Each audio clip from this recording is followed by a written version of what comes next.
Hello guys, good morning.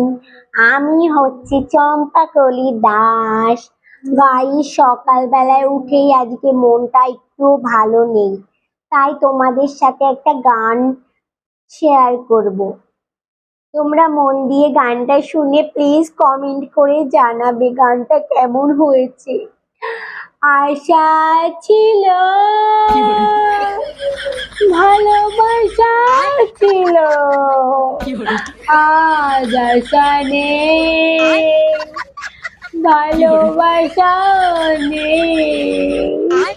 Guys, আর বলবে না, আজকে তোমাদের আমার বরের সাথে না খুব ঝামেলা হয়েছে কালকে রাতে। আমার এই দুঃখের কথা কাকে শোনাবো, তার জন্যই তো আমি ফেসবুকে এসে বলি। আমার দুঃখের কথা শোনার কেউ নেই। আমি আজকে এত কষ্ট পেয়েছি, আমি আর কোনো কথাই বলতে পারছি না গাইস। আমার গানটা প্লিজ দয়া করে জানাবে কেমন হয়েছে। Bye guys, by.